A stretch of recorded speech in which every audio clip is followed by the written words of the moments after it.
So beta, for a 1 standard deviation increase in self-esteem, we'd expect a 0.55 standard deviation increase in depression. I had to go back and add 7,000 for 1 standardized unit. Yep, that's fine. For a 1 SD, sure, except I said don't use abbreviations. For a 1, I don't remember what other variations of them there were. But if you just said unit, no. Here's a really great example. You go with a friend to a store and they're like, hey, I want to buy that thing. Do you have any money I can borrow? And I'm like, yeah, I have 24 units. And you're like, oh, awesome. That's plenty. And I'm like, oh, actually it's 24 cents. Sorry. Unit doesn't mean anything. So we have to specify what unit we're working with. So for a 1 standard deviation, that's the unit. Increase, if you just said X and Y, you're going to see it marked wrong. Do I think you don't understand? No, of course you understand. But it's just a reminder, you have your X and your Y. Use those constructs. We'd expect a 0.55. Any questions about beta? Beta functions beta its own. It's not, regular eta is still variance explained. Regular beta is not variance explained. But regular beta is a slope.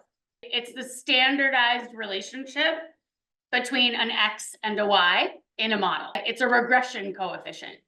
It's telling us if you have a regression equation and in your model, you're predicting, in this case, you're predicting depression from self-esteem. The beta is telling us how strongly are those two things related. It's a measure of relationship. Eta is not a measure of relationship. It's a measure of variance explained. My question for that will come later on, actually. Yeah. Where do they become the same? When you square beta, you get variance explained. That's when it functions in eta. Yeah. In this research, B1 equals 0.95. Interpret this B. So remember, I can't write on this. I can't annotate. Well, I could annotate in Zoom, but the simple regression equation unstandardized is going to be Y equals B sub 0 plus B1 x1.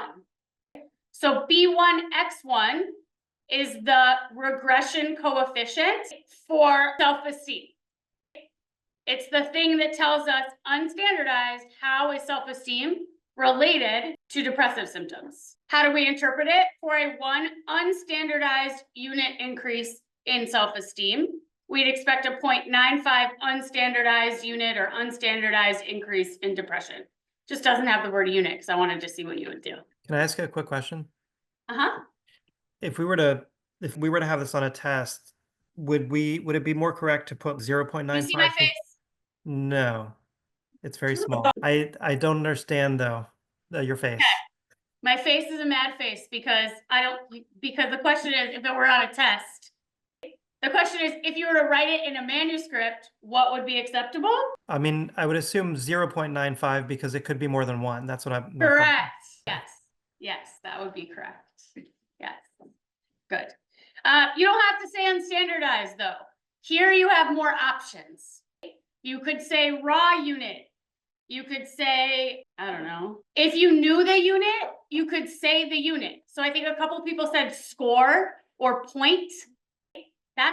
If we were measuring something in pounds and you said for a 1 pound increase, that would be fine. The point is that the reader knows that you're talking about the unit that X and Y got measured in the study. So if you just say unit, you're back to that. Does she have $24 or 24 cents? Cool. Question about that? What percent of the variance in depression symptoms can be explained by self-esteem? So remember this 0.55. This 0.55 is the correlation. It's also the beta, but it's not the variance explained because it's overlapping circles, meaning it's double counted. So to get the variance in one explained by the other, we have to what? Square it. When we square it, we get 0.30. So it's 30%. If you put 0.30, good, you have a conceptual understanding, but careful because it's not 0.3%, it's 30%. My guess is that's just an error. So good, you have the conceptual understanding, but be careful that it's 30%, not 0.3, but it is not 0.55. Question about that. What? Yeah. I know when we were talking about ADA, we said that we would also include the decimals. Does that also apply? That's fine for you. Yeah, I think I added into the possible answers, if you look, 30 is fine, and so is 30.25 or whatever it was. Yeah, I don't care for that if you want to do 30 or 30.25, either is fine. Yeah, again, think about, bring yourself up one level away from answer to what's the knowledge and skill that this question is assessing. This question is assessing, do you understand how to get the variance explained from regression coefficients? And if you put 30%, the answer is yes, you do. So that's what the question would be assessing. If you put 30 or 30.25, the answer is still yes. Yeah, good. The multiple correlation coefficient for, the correlation between self-esteem and depression symptoms is blank. Now, a lot of you wrote positive and it's marked wrong. Are you wrong? No. If you knew that it was 0.55, great. Don't stress about it being marked wrong. It's not worth anything. But the correlation is 0.55 because in a simple regression, little r is equivalent to beta. But as we already saw, not in multiple regression. The multiple correlation coefficient for this model, big R, is also 0.55 because we only have one predictor. Little r will equal big R, and there's only one predictor. If there's more than one predictor, then there's actual multiple of things to be correlated, and that might change. Yeah. Do people write big R more often than multiple regression coefficient, or? Yeah, it's the coefficient of determination. The coefficient of determination. People are, in fact, look, on the next one, I didn't even write it. I wrote the R squared. Yeah, people will call this big R. But again, I think I've mentioned this, the multiple correlation coefficient becomes non-interpretable as soon as you get to multiple regression. So it's not even something that people really report once we keep going. The R squared for this model is 0.30. So remember that R squared is how much variance in your outcome can be explained by what? Your model. But what's in this model? Just one predictor. So when you have one predictor, the amount of variance explained by the predictor is synonymous with the amount of variance explained by the model. Those are one and the same. Again, not true when we get to multiple regression. This one was fun. 7, 8, and 9, I'm going to tell you now, I didn't expect anybody to get all of these, but I wanted us to have it on here so that we were, yes, there are all these terms that we use for these things. Which of the following can be used to describe B sub naught? What's the most obvious one that we use all the time? Y-intercept. Good. It's a y-intercept. It is a parameter estimate. We are estimating what y will be out there in the world when x is 0. Anytime where we have a value that we're asking R to estimate about the world using our data, that's a parameter estimate. It is a coefficient. Why? Is it a coefficient? Because it changes alongside each point of data. But it doesn't change. It doesn't change with an x value. Yeah. It's a constant. It's a constant. It's a number. That number in the equation doesn't change. It's still a coefficient. It's just not attached to a variable. Coefficients don't have to be attached to variables. Good. It's a fixed effect. Is it a fixed effect in this model? More importantly than that, it doesn't change for, yeah, it's a rule that applies to everybody in your data set. If you have 100 people, they don't get a different y-intercept. There is one average, it's the average, the y-intercept for everybody. It's the best y-intercept for everybody in your sample. What would it be called if I allowed everybody to have a different y-intercept? Random effect. Good. It is an unstandardized regression coefficient. Anytime we're talking about B, it's unstandardized, and it's a regression coefficient. Is it a variable? No, it doesn't vary. Good. How about B1? It's a slope. It's the unstandardized slope, more specifically. It is a parameter estimate. It's estimating the relationship between X and Y. It's a coefficient. It's a fixed effect because it's the slope for everyone. It's an unstandardized regression coefficient, and then for short, we're sometimes just regression coefficient. Questions about that one? Questions online? Last one. Which of the following can be used to describe beta? It is also a slope. Visualize an XY axis in your mind. Does the line change if we're talking about B or beta? No, it's a yes or no question. Does the line change if I draw the line? The relationship between X and Y. Does the line change if we're talking about B or beta? No. No, not in non-stats language. It's talking about this, it's describing the same relationship, just in a different way. Good. It's describing the same relationship, just in a different, let's replace the word way with something more specific. Just in different what? Unit. Unit. It's saying Victor is however many feet tall. If I measure him in centimeters, he's not going to get taller or shorter. I'm just changing the units. He's the same height. Same thing with the line. The relationship is the relationship. It's not going to change. What part of the graph will change? What? More specific. The unit on in X and Y? There's a name for those things. But no unit range. No, we have the name for those lines that make up the graph. Yes. The axes, the units on the axes will change. That's it. Good. So it's still a slope. It's just a standardized slope. It's still a parameter estimate. It's just a standardized parameter estimate. It's still a coefficient. It's just a standardized one. It's still a fixed effect. It applies to everybody. It's just standardized. It's obviously therefore a standardized regression coefficient or regression coefficient. It's obviously beta. We got that one. And it's the effect size. That's a key one to understand. It is the effect size. From a lay understanding, does that part make sense? Would you, if I had to argue it's an effect size, what would you say? It's the strength of the relationship. Yeah. Can you look at that beta and be weak relationship, strong relationship? Yeah, it's just a correlation. So we call that an effect size. And beta squared is also the effect size, correct?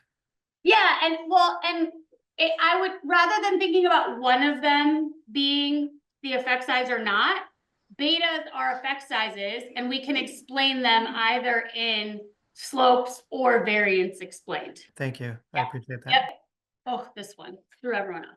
A developmental psychologist was studying how individual sense of purpose, rated on a 1 to 10 scale, predicts their productivity levels, also rated on a 1 to 10 scale in daily tasks. Do we think this is centered or uncentered data? So, a reminder, if the data are uncentered, then the intercept is the predicted value when X equals 0. If it's centered, it's the predicted value when X is average. So what does it have to be? Has to be Uncentered. Uncentered. When X is average, Y has to be a plausible value in 1 to 10 range. When X is 0, 0 isn't in the 1 to 10 scale of X. X goes from 1 to 10. So when X is 0, that's not possible. Yes, I know what you're gonna say, hold it for me. Do me a favor, don't confuse, just hold it. I can read your mind. When X is 0, basically the thing I want you to take away from this is that if your intercept is not a plausible value in the range of Y, it is a good sign that your data are uncentered. Because when X is average, you're going to get a Y that is a real value. Make sense? Now, are you ever gonna have to do that? No. I just wanted you thinking about centered and uncentered data. That's it. That's it. Any outstanding questions? Yes, other than the one I knew you were gonna ask. Promise me. Back to multiple regression. So now betas don't equal Pearson's anymore. I know. Hey, so we're working with a model here where we're predicting job satisfaction from a combination of supervisor support, workplace conditions, and attitudes towards tasks. I'm taking us back a couple slides because we sort of zoomed in the end. Here's our fit measures. Let's get this off really quickly. So quick hands for what each of these are before I slide them out. What is big R? Somebody quick. Online. I can still see you, even though my tech is broken. Quick. Intercorrelation. What? Yeah, multiple correlation. So it is the correlation. It's not a little r. It's the correlation between job satisfaction and the other three predictors. Good. What is R squared? Someone in the room. Good. The measure of how well your model fits overall. Variance Explain. Good. Percent of variance explained, percent of variance in your outcome. So let's go percent of variance in job satisfaction explained by your model. Or explained by the linear combination of your predictors, whichever you feel saying. Model. Good.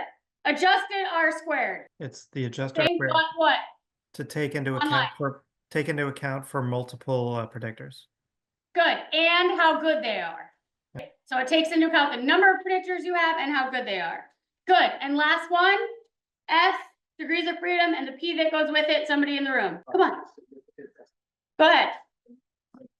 Loud. Testing your model if there was no variables at all, or. Testing your model against if there were no variables at all, the null model. So it's testing specifically whether your model is better than a model with no predictors. Good. Hey, Jess. All right. Yeah. Sorry, really quickly, could you just go through again, especially for the adjusted R squared? What does it mean for variables, how the quality, how good they are in the context of this output? The strength of the beta. Good. All right, now the fun part. What is estimate? First of all, what do we normally call estimate? B, otherwise known as, someone in the room, unstandardized regression coefficient. Good. Somebody interpret this unstandardized regression coefficient online. Don't worry, the sky doesn't fall if you get it wrong. You just learn. That's the unstandardized regression coefficient when holding all the others constant. Good. So how would we interpret that? Somebody else can go. M, go. I was gonna say for every one standardized unit or unstandardized unit change in task, you'll see a 0.35 change. Unstandardized. Standardized change in the outcome variable, controlling for or keeping the other variables constant. Good. So for one raw unit increase in tasks, we would expect, remember it's predicted Y, it's not actual Y. We would expect a 0.35 raw increase or unstandardized increase in Y, holding supervisor support and conditions constant. Good. Standard error, what does that tell us? Somebody in the room on this side. He did take stats. No, you don't have to answer that, Deb. Okay. Error between the predictor variable and the line of best fit. Good, good. It's the error between the predicted Y value, the actual values, and the line of best fit. Overall, it's how well does that coefficient fit all your data points? How variable is that fixed effect or fixed rule? Good, then we have our confidence intervals. Great, then we have our T and our P. What is it testing? So what is the null hypothesis of this hypothesis test? Someone online. That there's no relationship. Good. More specifically, what's the null hypothesis? Someone other than Alan online. Love you. He just told you the answer. Just put it in symbols. B equals 0 or B doesn't equal 0. Yeah, B equals 0 or beta equals 0. Beautiful. That is the null hypothesis. Specifically, we usually say B because how is our T-stat calculated? B over standard error. That is our T. Good. And then what about standard estimate, which we always call what? Beta. And that is same interpretation. It's the slope of X on Y or the relationship of X and Y holding the other two variables constant or accounting for the other two variables. So as task goes up by 1 standard deviation, we would expect job satisfaction to go up by 0.31 standard deviations, accounting for or holding supervisor support and conditions constant. 66.68, what's that? Don't say the Y-intercepts. I know you know that. What, yes, but what job satisfaction? It's predicted job satisfaction. When this average score. When the predictor is zero. No, the average, because it's. Go ahead. Depending on whether the data is centered or uncentered, it Good. would be different, because if it's uncentered, that would mean it's the value of Y when the predictors are 0. Good, And if it's centered, then it's the value of y when the predictors are average. good. So either way, it's the value of y when our predictors are at the y, at the x equals 0. The question is whether we shifted it all so that that intercept is, so that that x equals 0, the origin is average x. I'll tell you now, yes, we did. You can see it here because I did dot C, but that's a just convention. That's not a standard convention. So now it's the predicted job satisfaction when you have average supervisor support, average conditions, and average tasks. So if someone says, hey, what's the what would someone's job satisfaction be if their supervisor support, conditions, and tasks were average? Don't go plugging in the means. It's just the intercept. And this is another good example of gut checking. Do I think the data are centered or not? Because the 66 on a scale of 1 to 100, 66.68 is one of two things. It's either somebody's job satisfaction when they have no support, hate their conditions, and hate their tasks. That seems fairly high for zeros on all those things. Or it's job satisfaction when they're average. From a logic perspective, even if I didn't have the dot C, I would place my money on centered here. Because if I hated my supervisor, I hated everything about my office, and I hated everything about the job I did, I'm guessing that on a scale of 100, my satisfaction would not be a 68. Make sense? Laughs from the IO psychologist. Cool. So let's look at these now in the context. So we have our Pearson R correlations. I just pulled these from the correlation table. They're not on this slide. I pulled these from the correlation table that we looked at earlier. So job satisfaction was correlated with, that's the double tilde, by the way. Single tilde is regressed on. Double tilde is correlated or covariate with. You can think about that logically. 1 tilde is showing 1 is the predictor. 2 tildes is, hey, they're both just covarying. They both have equal value. There's no one predictor or one outcome. So here are our correlations. Here's our model R and our model R squared. Here's our unstandardized slopes for each of them. You'll notice, here's our betas. You'll notice our betas are not equal to our Pearson R's anymore. In fact, they are what? Smaller. Y. I want one surfacey level Y, and then we're gonna get next level Y. What's the first Y? Are they smaller than the Pearson R correlations? Start surface level. Because they take into account the overlap. Beautiful. So there's more than one predictor. They take into account the other predictors. And then Allie's getting to the next level Y, which is more specifically, this means there's overlap or covariance amongst those predictors. So some of the variance in job satisfaction is actually being explained by places where the predictors overlap. That was that starred area. So they're not counting towards unique contribution, which is beta. When we have a multiple regression, the betas and the beta squareds represent unique contributions of those predictors. The R squared captures the unique contribution and those overlapping contributions. So Jess, Yep. just a quick question. When you're looking at, so if I'm understanding correctly, if I was doing this and I had 5, 6, 7, 8 predictors, and I looked at the standardized slope for all of them, factoring in obviously multicollinearity, if you get a really high number, it's also pretty suspect, and you definitely can't have over 1 because that would over-explain, what's going on. That would be weird. That'd be In a so beta? fun. In the standardized slope for a multiple regression, it's taking into 0.25, 0.37, 0.31 is taking into account the unique impact on the outcome variable. Yeah, So it would be very rare to get a beta that is really, really high. Well, even if you Right. added them all together, you still can't get more than 1 because you can't you can't explain more than 100% of variance. Correct. Yeah. So here they are again. Now let's look at the simple regression model. Oh, I said I was going to do that. I did that on the slide. So here's supervisor support. 0.45 was the correlation. If we run a simple regression, the Pearson R is, the correlation is 0.45.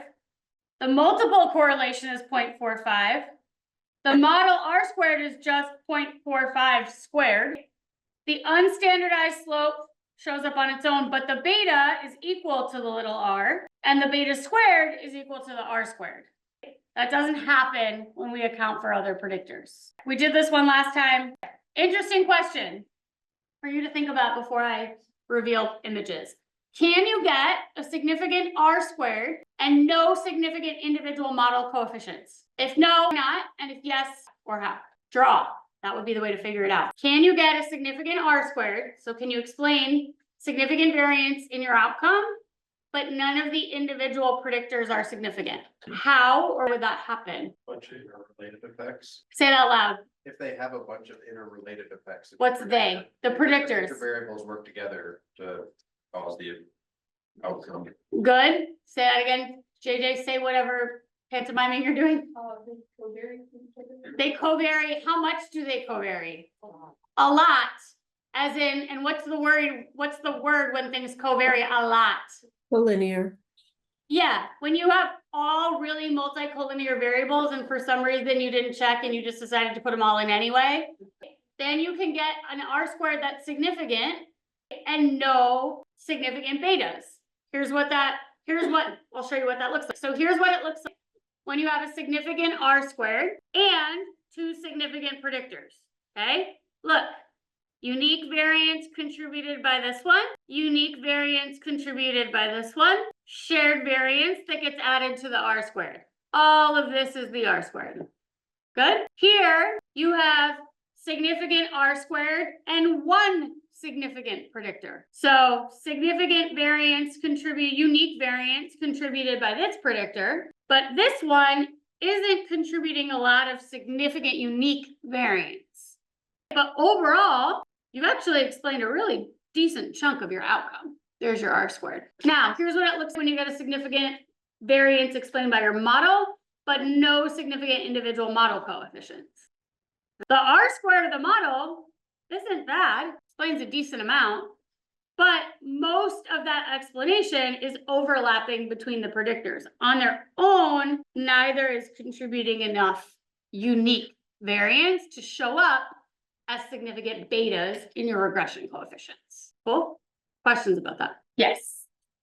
I was thinking the same thing was gonna happen if you didn't have as much collinearity, but there was just a smaller effect for each one, but cumulatively, they would explain that. Is that not essentially the same thing? I see what you're saying. You could, I don't know if I've ever seen that. Have you ever seen that? All the betas are really, really, really small, but overall they add up to enough. But the issue with that is that all the betas would have to be totally independent of one another, and that never happens. I mean, if you Hold have, on, I'm asking the TAs if they've seen that. I haven't seen it.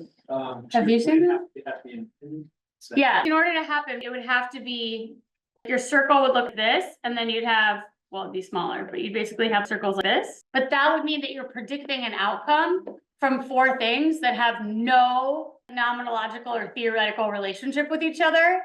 And that would be weird from a research perspective.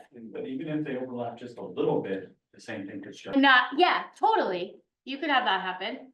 I haven't seen it, but. It's actually going to happen, like the type of data that we collect with smaller samples, it Yeah. actually does happen in that.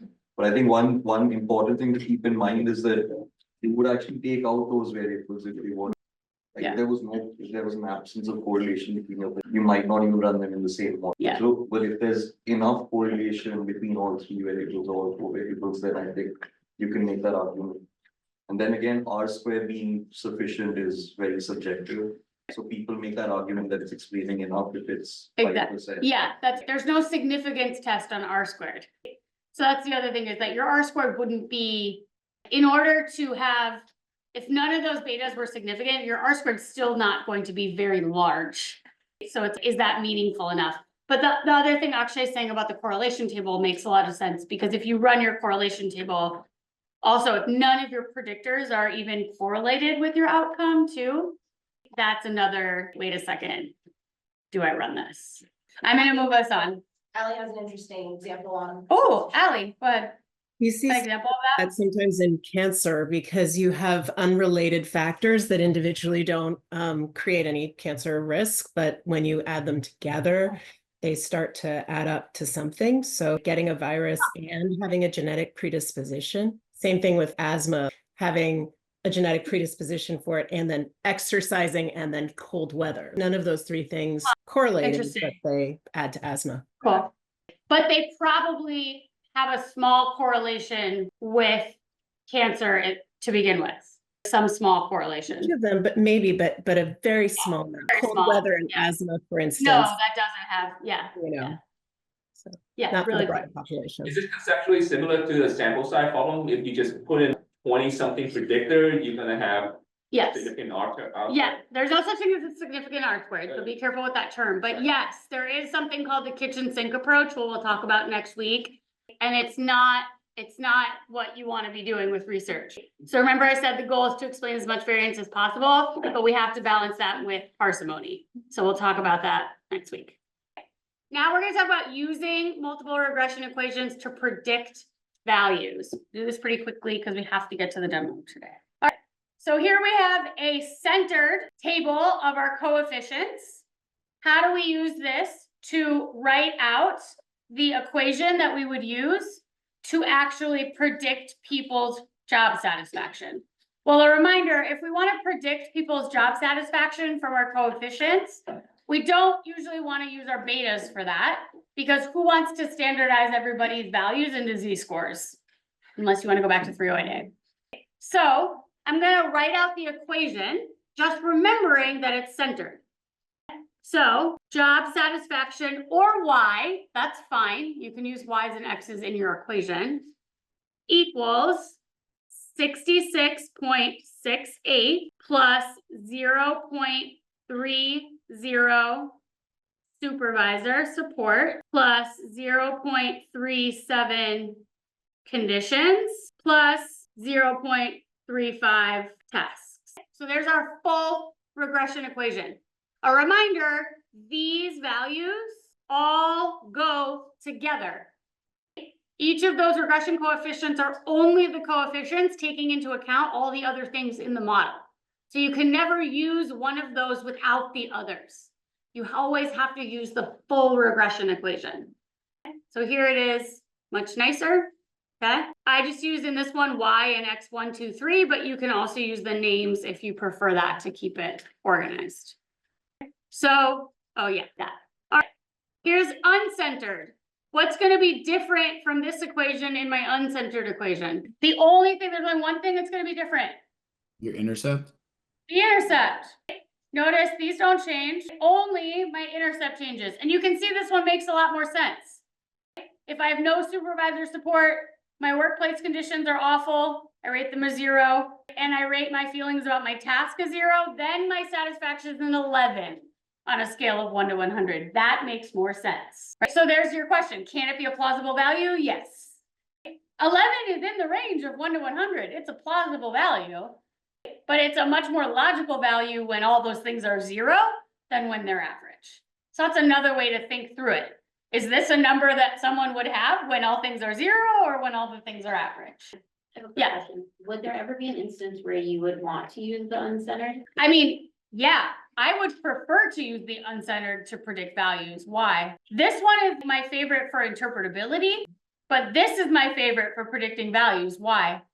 Because I don't have to center my input. So if I'm, oh, Hannah has a 94 on supervisor and 82 in conditions and a 75 in tasks, I just plug those 3 numbers into my uncentered version. But if I want to use the centered version, I got to subtract the mean from all those.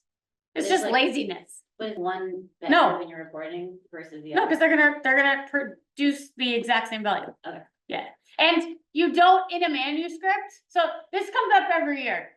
When I'm asking you to use an equation to predict a value, that's developing knowledge and skill in how regression equations work. It is not replicating something you would do in the world. Sometimes I have you a lot of the times I have you actually doing things you'll do in the world.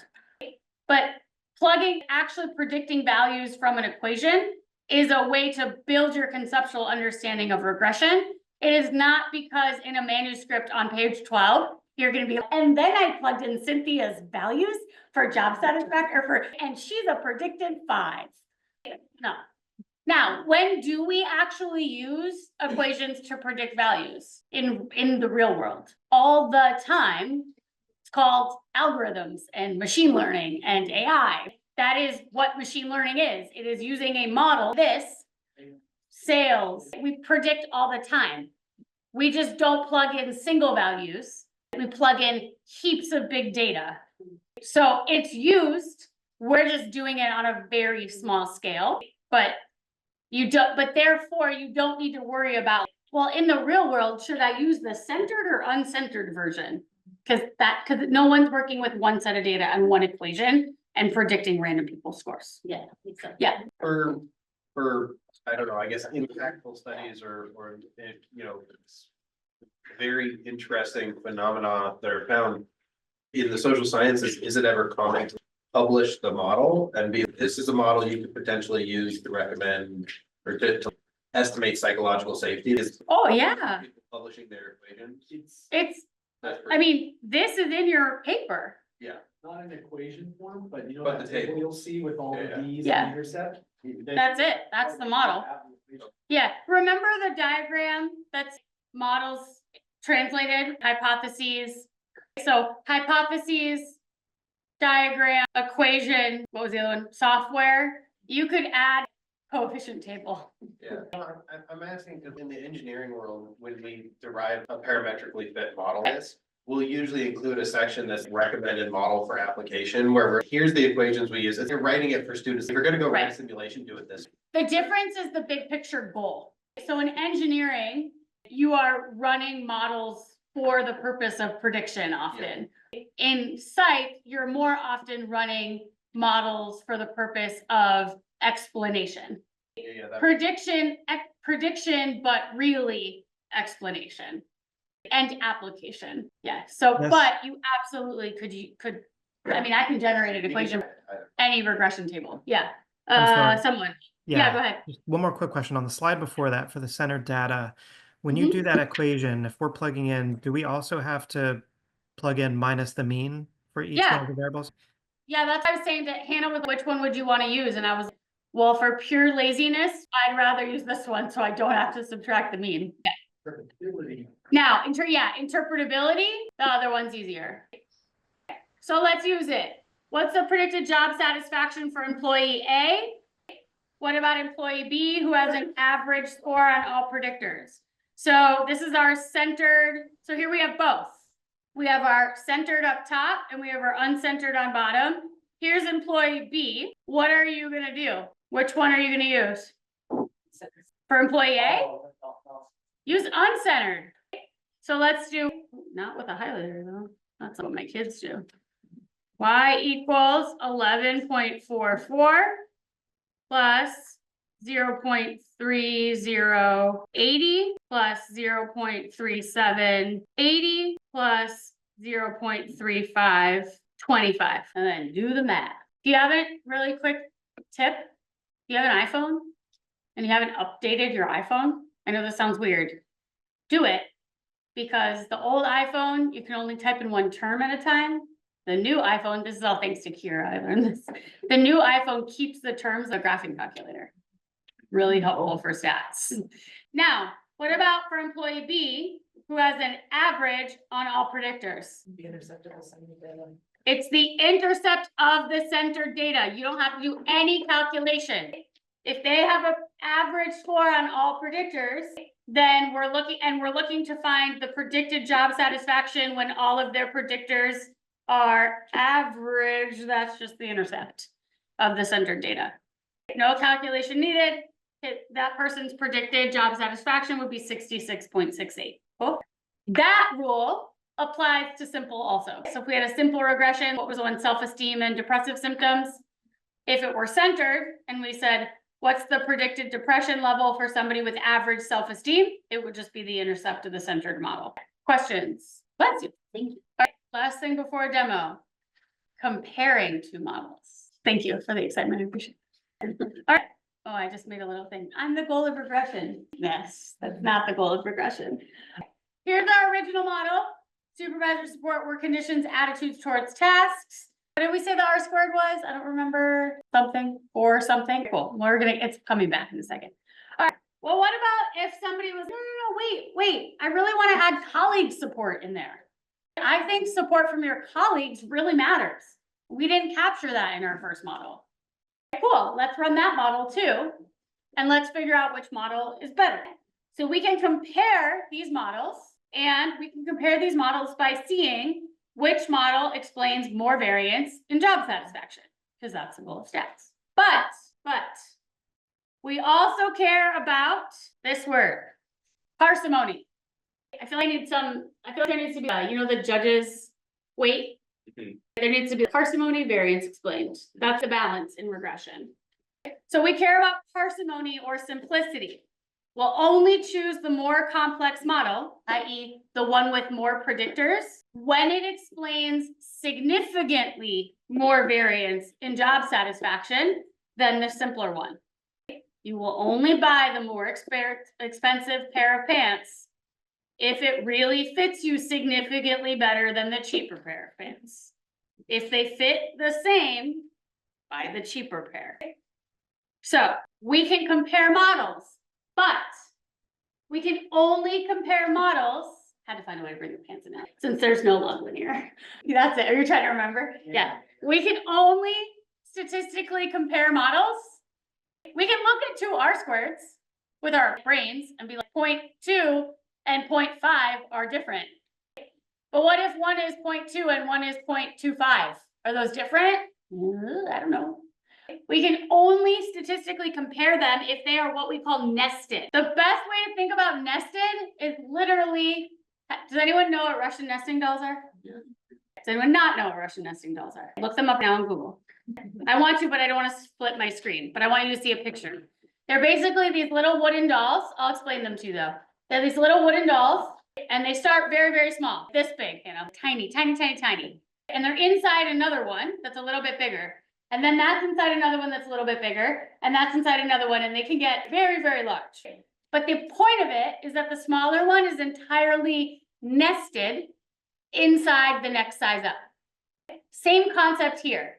So this model, supervisor support, work conditions, attitudes towards tasks, that's entirely nested in our other model. All of these variables, all of these variables are in that model.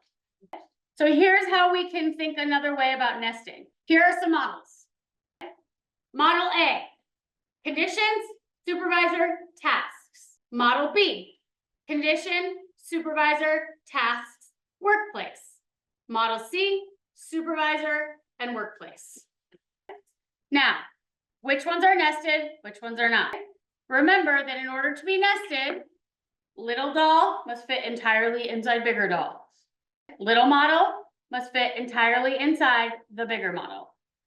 Doesn't matter if it fits really snugly or with a lot of room. So you can have one predictor and your second model can have 15 predictors.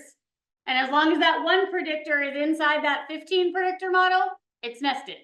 That would be taking the largest nesting doll and the tiniest nesting doll and putting the little one inside the big one. Totally fine. Still nested. So let's look. Model A and Model B. These are nested. All of Model A is inside Model B. Here's another trick. How did we get from Model A to Model B? We added in a variable. Good. Just think about that for a second. Great. Model B and Model C are nested. All of Model C, supervisor and workplace, are in Model B. How did we get from Model C to Model B? We added supervisor and workplace. Or let's go backwards. How did we get from Model B to Model C? We just took away tasks and condition. Model A and Model C are not nested.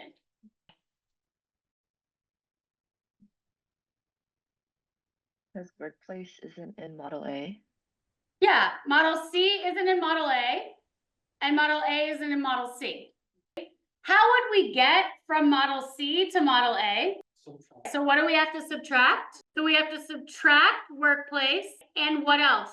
And add tasks and conditions. The two ways you could think about whether things are nested. One is all of one model inside another. The other way you can think about it is to get from one model to the other, you can only add on more variables or take away more variables. You cannot add variables and take away variables. If you have to take something out of the model and add something to the model, they're not nested. Either of those ways of thinking about it are fine. Whichever you find easier. Cool. So let's look at it. So here are our models. Model 1, job satisfaction with these 3 things. Model 2, 4. You can run these in R together. So you're going to tell R, hey, run these 3 and then add in the other one for my next model. So it's actually in R, it's very easy to keep them nested because you're going to add, that's the hierarchical part. And you're going to get a fit table this. So instead of one model fit, it's going to list all the models you asked it to run with their fit statistics. So as we know, this part is usually not a problem. Where do our eyes go first? Boom. Okay. So how much variance in job satisfaction is explained by model 1? 43%. And how much is explained by model 2? So it's a 1% difference. How do you think we designate that difference? Change in R squared. So how much did that R squared change when we added in colleagues? And in fact, once you run more than one model, you're going to get model comparison statistics. And that looks this. And because we use JMV, it makes it pretty. And it actually says model comparison. So it says, hey, model 1 versus model 2, there's a difference in R squared of 0.01443505. A 1% difference, a little bit, 1.4% difference. Then it's going to test whether that difference is significant or not. Yeah. So in this, we have a null hypothesis. Yeah, which is that the difference is not significant. Yep. So it's actually a significance test that's testing whether this difference, which by the way, is literally this dash is actually a minus. It's what's the difference? R squared of one model minus the R squared of the other model. The difference is 0.0144.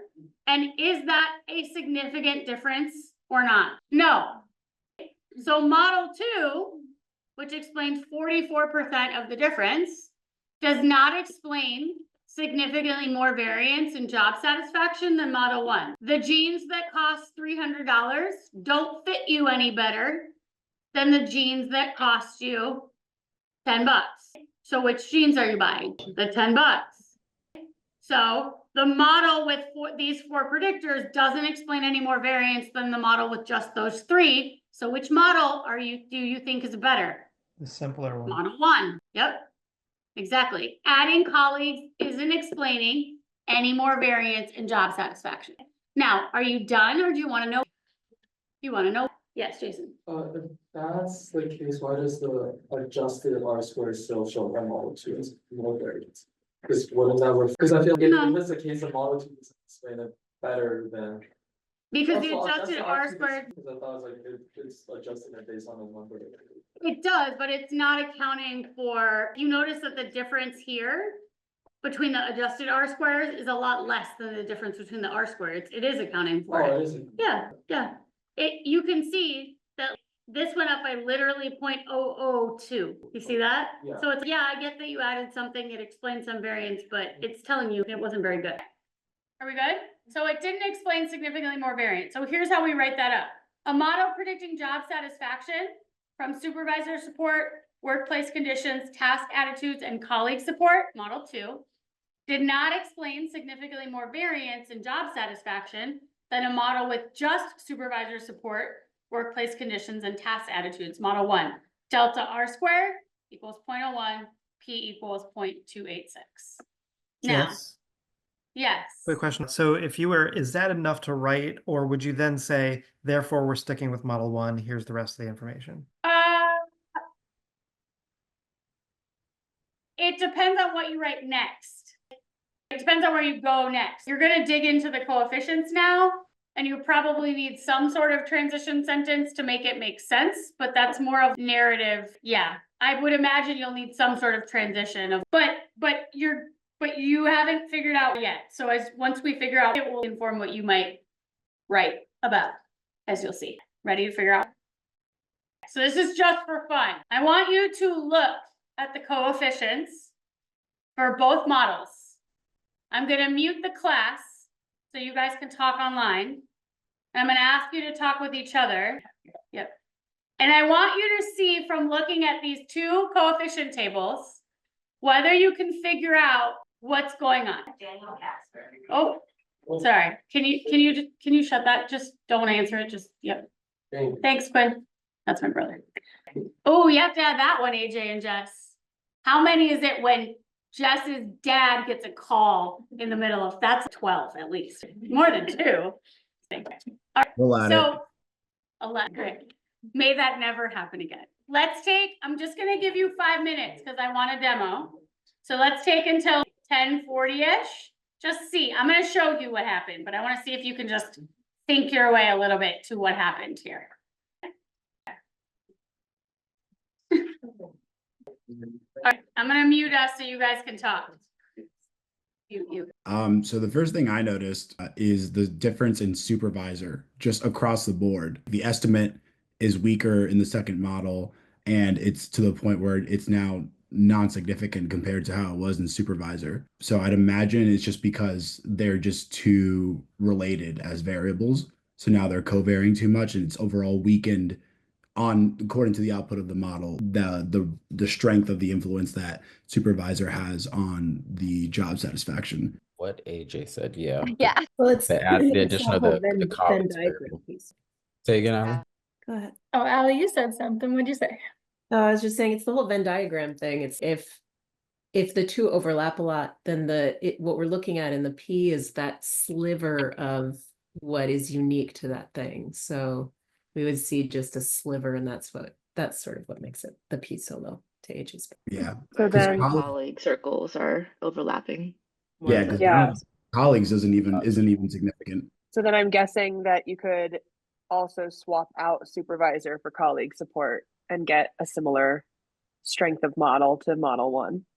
I think that ultimately means that what matters is support. It doesn't matter who gives the support. And the support is very influential. And that both tend to happen in an environment where support is encouraged. That's Jess's favorite variable, isn't it? Social support. It's Okay, just so way I back. wonder, is it I a wonder if drinking it's- game of what happens in class? I thought bingo, but it looks. She doesn't want to say it because she's Professor Diaz in the classroom, but it's a drinking game. Okay, It's when she has low battery. When we get indication of low battery, you take a shot or a sip. It's when she gets a call from a client. When she says next slide. Yep. And what was the last one, Jess? There was a fourth one. Chat GPT. Oh, chat. Whenever she says chat GPT. GPT. That's funny. And Well, now we can add her brother calling. I think she's spiting us now because now her iPad's at 80% and she retroactively corrected everything about chat GTP is now chat GPT. I think she's spiting us. So mad. The other thing I see here is they're both centered. Yeah. So you look at the y-intercept, they're both the same for the 4 variables. It didn't change. That's interesting. What do you mean by that? Because if there's only a teeny little bit of overlap, then it wouldn't change that much. Because you're just talking about that extra sliver of stuff that's accounted for. Yeah. Variance. It just basically means they're functionally the same variable. So it's almost we've just kind of taken the same variable, divided it in 2, and then that's how it's appearing in the model. So it wouldn't have changed the intercept because it wouldn't affect the average if they're essentially functioning the same within the model. AJ. Oh, sorry. AJ, no.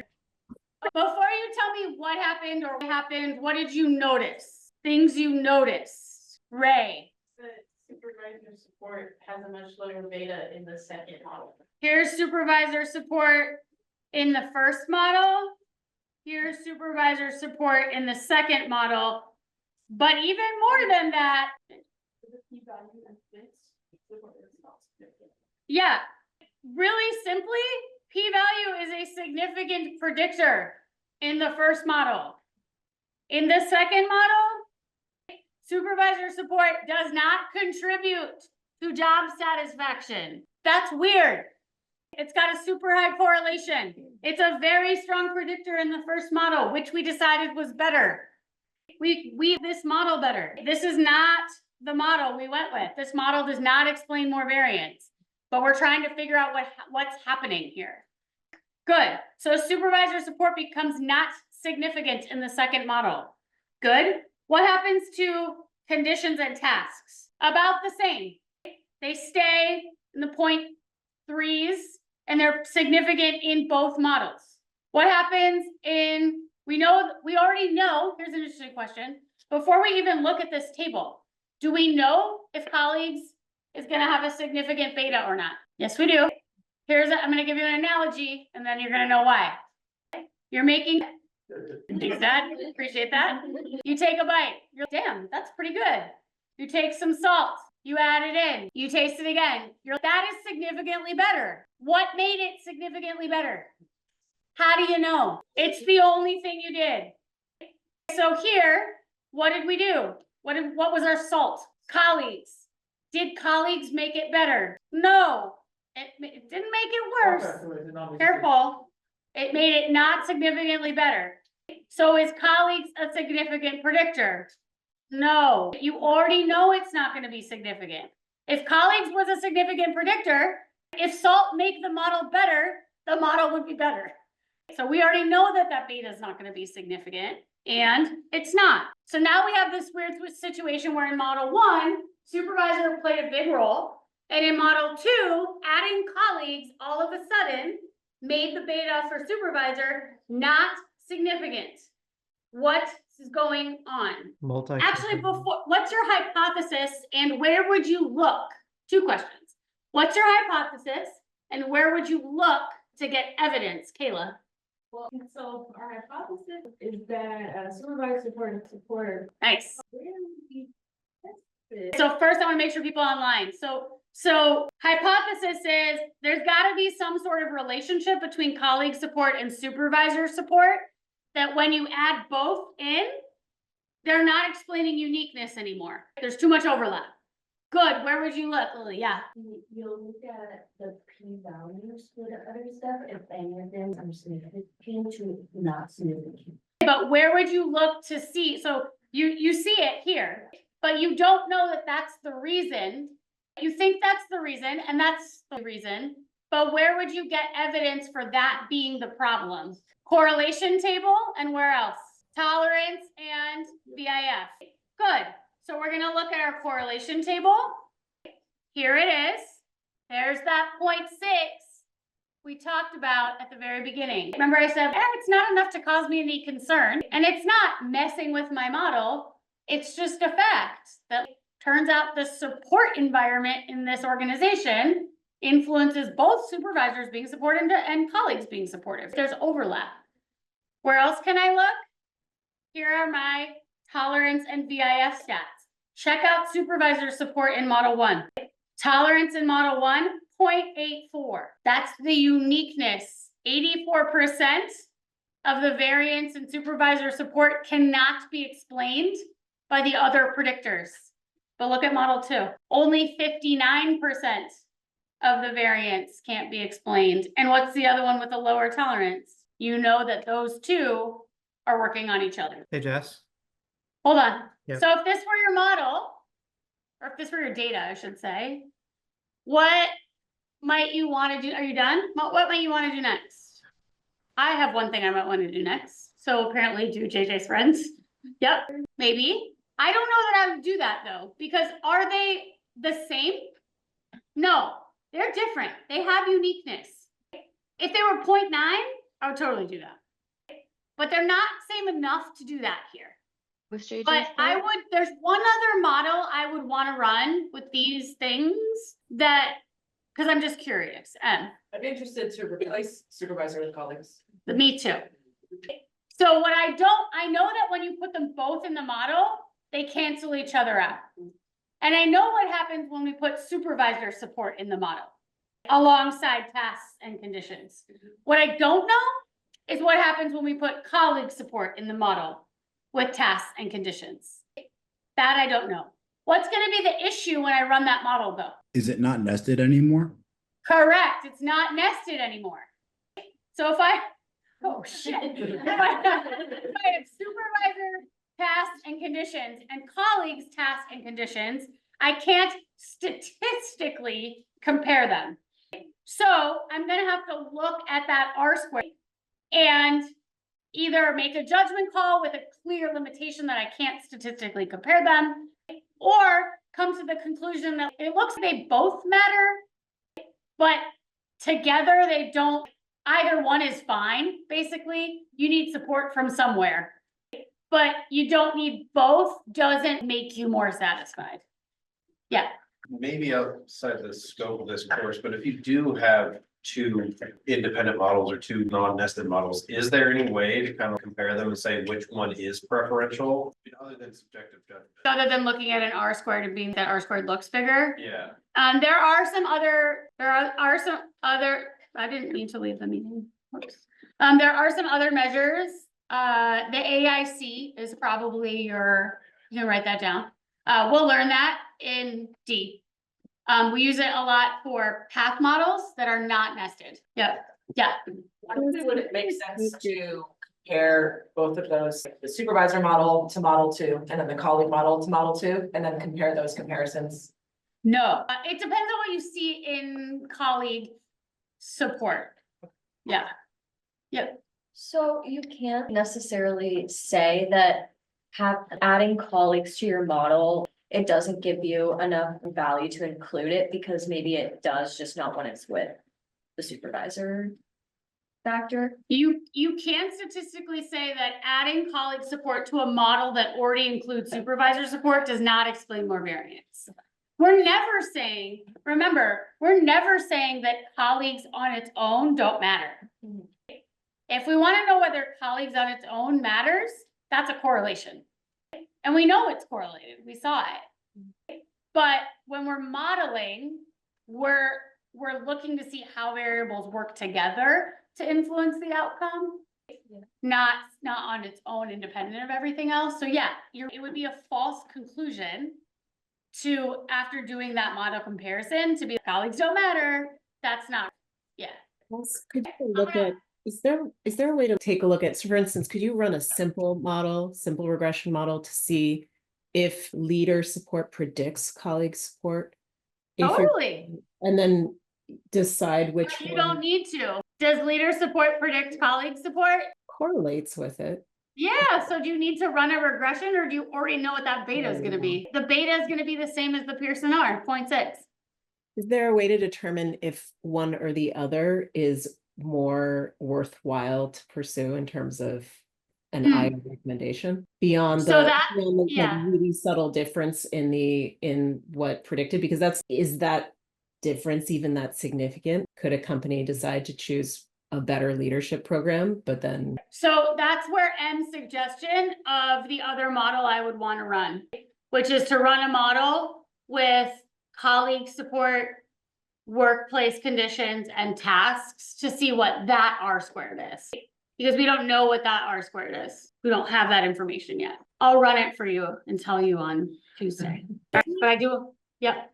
Can you, the VIF and tolerance, can you go over that again? How you read that? Yeah, hold on one second. I have to go onto Zoom.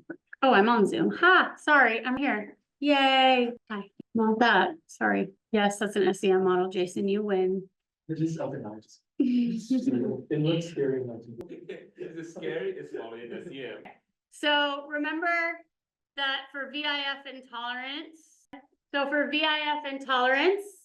what we're doing is we're taking each predictor and we're creating a regression model where that predictor is the outcome and we're regressing it onto the other predictors. We get an R squared for that model. So that's how much variance in our outcome can be explained by our other two predictors. That's not what we don't want to be able to explain our outcome from our other, we don't want to be able to explain variance in a predictor from our other predictors. So our tolerance, how much our predictor can withstand influence from the other predictors, is 1 minus that tolerance model. We call that a tolerance model. So 1 minus the tolerance model is 0.8394. So 84% of all the variance in supervisor support cannot be explained by conditions and tasks. Does that clarify? Cool. Demo real quick. I know that I told you that I was going to rewrite the demo to run simple. I didn't add it because I don't want you to have it in there. For those of you who are still in I move over the demo to my DA thing. You don't have to run simple regressions for your DA, but I'll add them. I can just write it as we code. You don't have to add it. Oh, I can't help myself. I'm sorry. I just need to do this. I'm gonna check the colleague one. I just have to do that.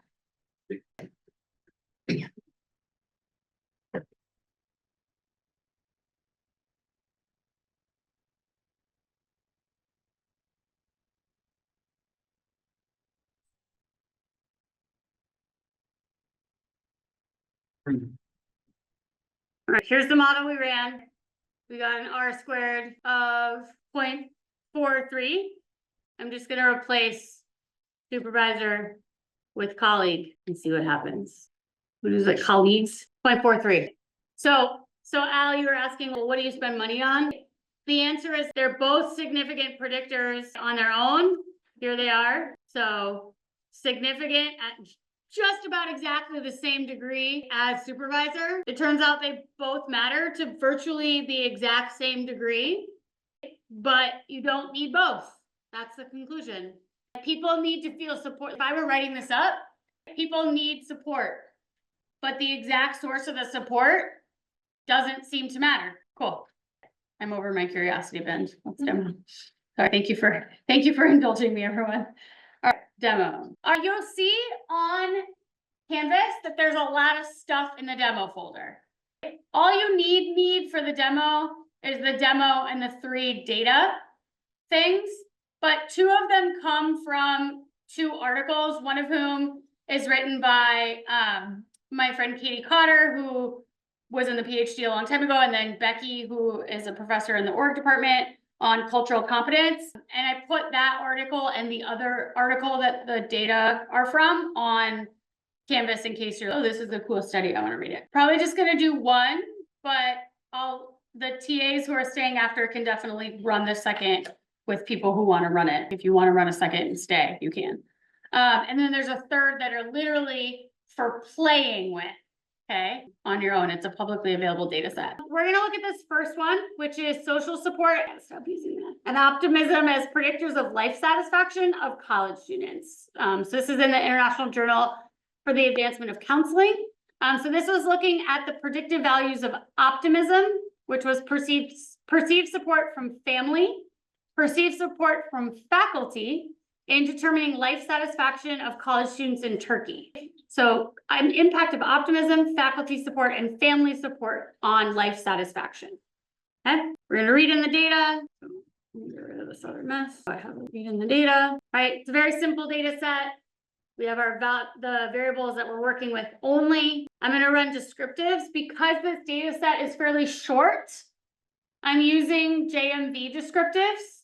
You'll see in the second research example down here, Katie's example, I use psych describe. I don't use descriptives from JMV. This describe variable or this describe function on line 157 comes from psych, and that's because there are a lot of variables, and so this will print it in a cleaner way. So we're gonna run descriptives.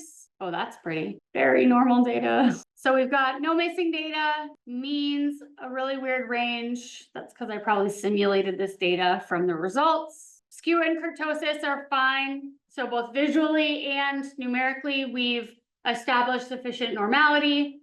We haven't confirmed normality because there's no such thing as normal, not normal. There's ranges of normality, degrees of normality. So we've seen sufficient normality. Let's look at scatter plots.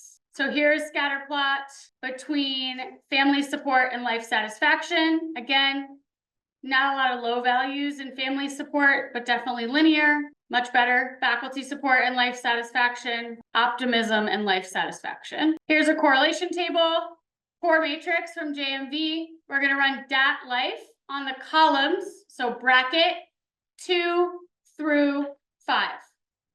The other way I could do it, coding wise, would be this.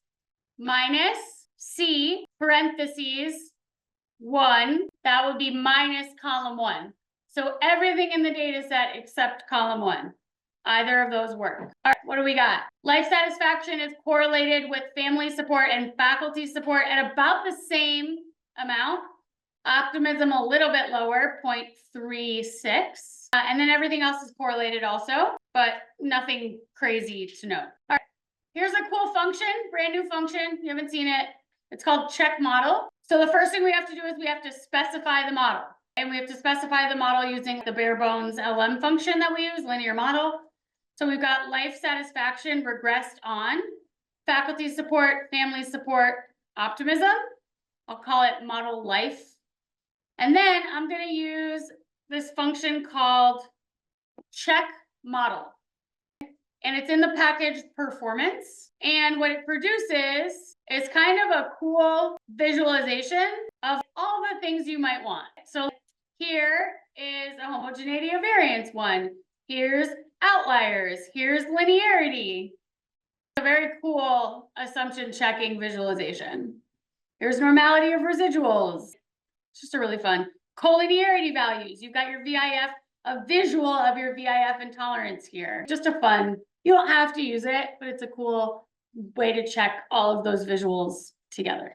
And it even tells you what you're looking for, which is neat. Let's look at our traditional fitted versus residual values though, and our homoscedasticity test. Looks fine to me. Not crazy. No low values, but not crazy. And is there a relationship between predictor values and amount of error? Okay, let me ask again. Is there a relationship between the predictor values and the amount of error of our model? No, which means our data are what? Homoscedastic. We're good. Let's center our predictors. So we've got faculty support.c. Again, you can name it something else if you want. We're going to do that by just taking faculty support and subtracting the mean of faculty support from every value. And we're ready to run our model. So same function, linreg, data set. Remember, by the way, that you can add notes inside the model code. So if you need to write notes to yourself, you can write them inside the model code. So .lifesat is our data. Our dependent variable is lifesat. What does the covariate line mean? Just our predictors? Yeah, it's any predictor that you want available to you for building your models. It's not telling R what the model is yet. It's just availability. I'm going to build models with this combination of predictors at some point. Now, your lists that come from your blocks, that's your hierarchical building of models. So the first list on line 95, that's the first model that we're building. I'm going to tell you why I built it, but we're not worrying about decision making now. The DA is going to be compare this model to this model. But I built this model first because faculty support and family support were really highly correlated and optimism was a little less correlated.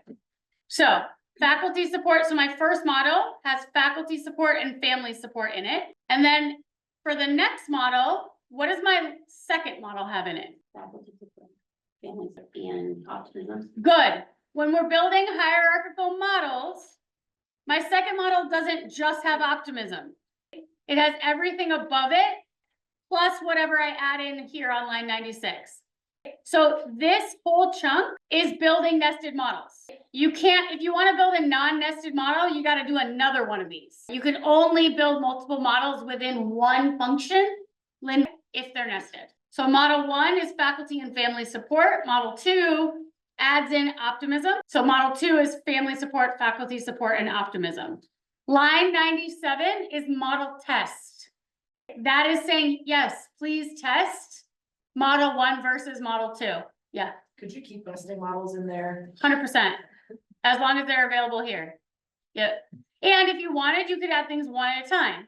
So you could run family support only and then add in faculty support and then add in optimism. Yeah, yep. If you do it individually, are you asking it to run a simple?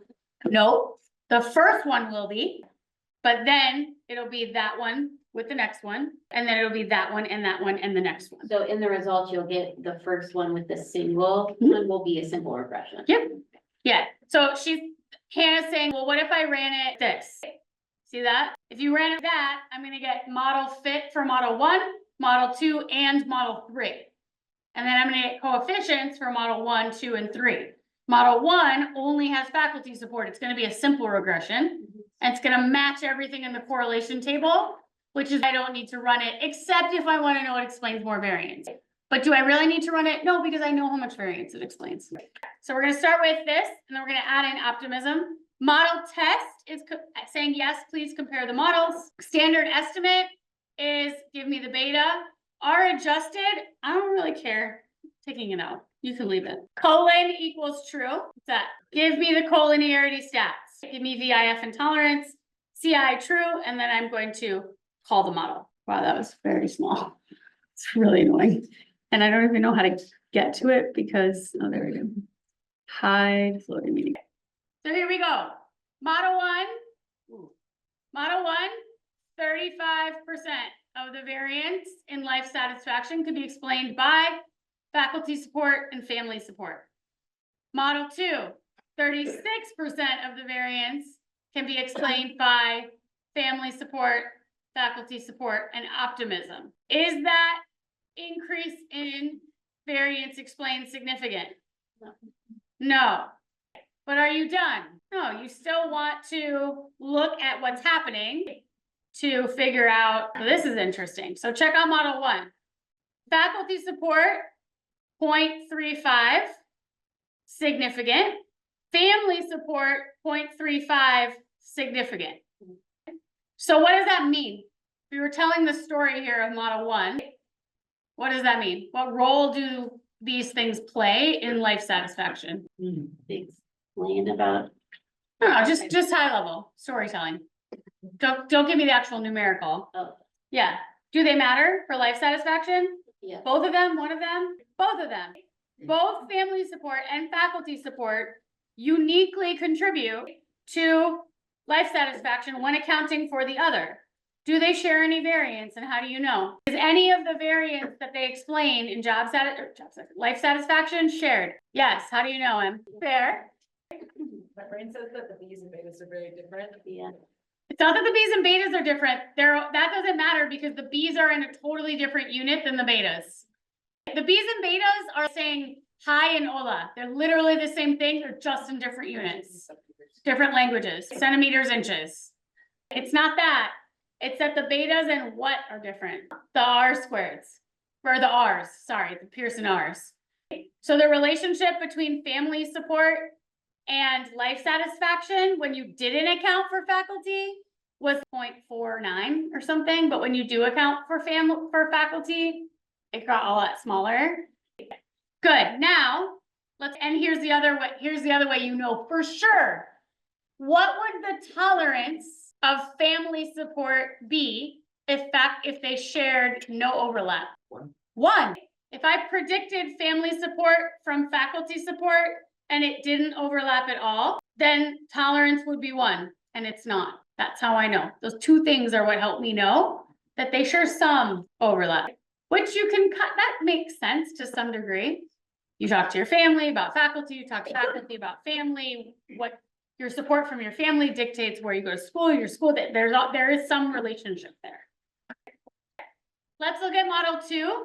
This adds in optimism. What happens here? We already knew, did we already know that optimism wasn't going to be significant? Yes. We only added salts. We only added optimism. It didn't make the model better. Great. So at this point where we are now, that's all you need to be able to do. You don't need to be going, well, what other models should I be building? Now, I love that you're going, what other models should I be building? In fact, I did that. So Does that mean optimism doesn't matter? Does this mean optimism doesn't matter? No, it means optimism doesn't matter in what specific situation? When you account for faculty support and family support. Because is this the relationship between optimism and life? Stop troubleshooting. More important to this, yeah.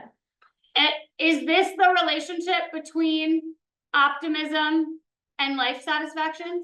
Not by itself. Not by itself. This is only the relationship between optimism and life satisfaction when you're taking into account how supported you feel by your faculty and your family. So that's very different than saying optimism doesn't matter. Good. So now let's just flip them around for fun. Let's do optimism first so that we can see, well, what does it look when we just predict life satisfaction from optimism?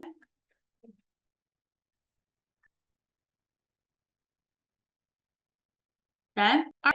Model 1, 13% of the variance in life satisfaction can be explained by optimism. Model 2 adds in family support.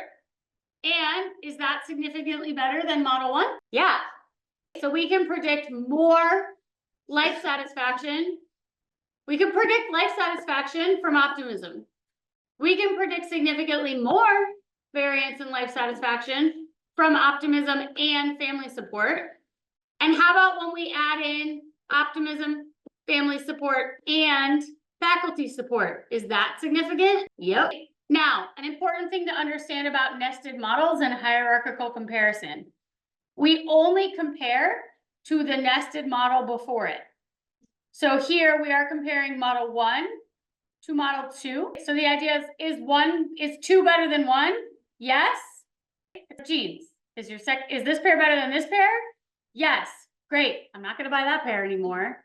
Then this is your pair till you get the next pair off the rack and you're like, is this new pair better than the pair I have here? Yes? Great. Keep that one. Same thing with models.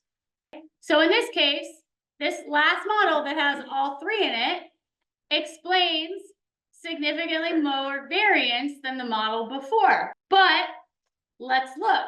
Here's the first model. Here's optimism on its own, 0.36, pretty decent. Now we add in family support. What happened to optimism? It went down, but still a significant predictor. Let's look at our last model. Now, where are we? We're exactly where we started with that first set.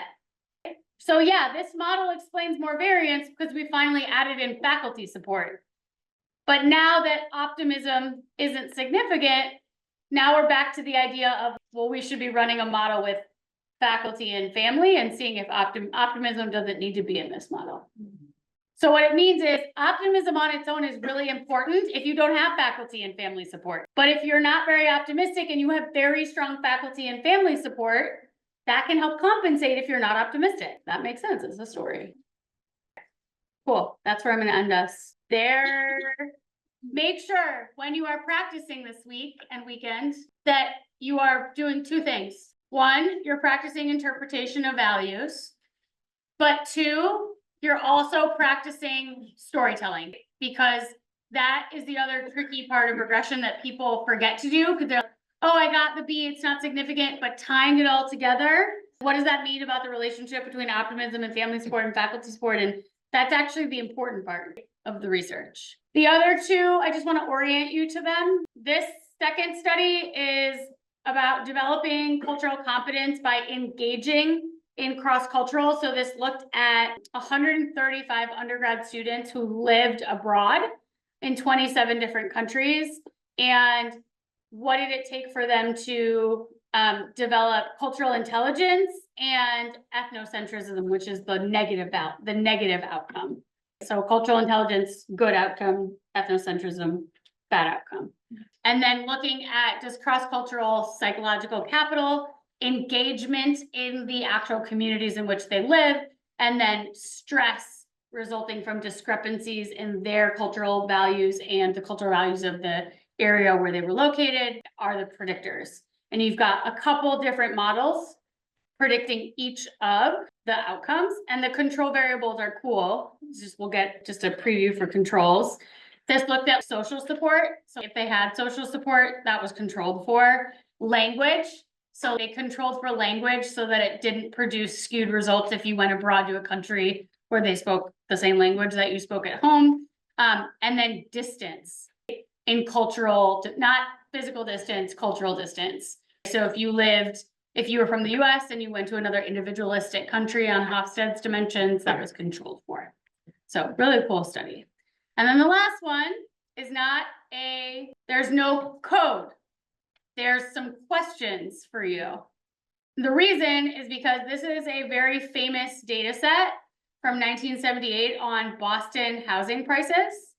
And it's basically I'm not gonna give it away, but it's a way for you to play. There's 20 variables. It's a way for you to just play with how adding in other predictors can change the impact of other predictors and figuring out how to tell the story of that happened. So the idea behind this data set is don't write up anything. Just sit together, run a bunch of different models and tell each other the story of why did adding in distance to Boston Center make air not matter anymore? What would that be? And then when you're sufficiently curious, you can look up this study, and it's a very famous outcome in Boston about what this did to Boston. Bye.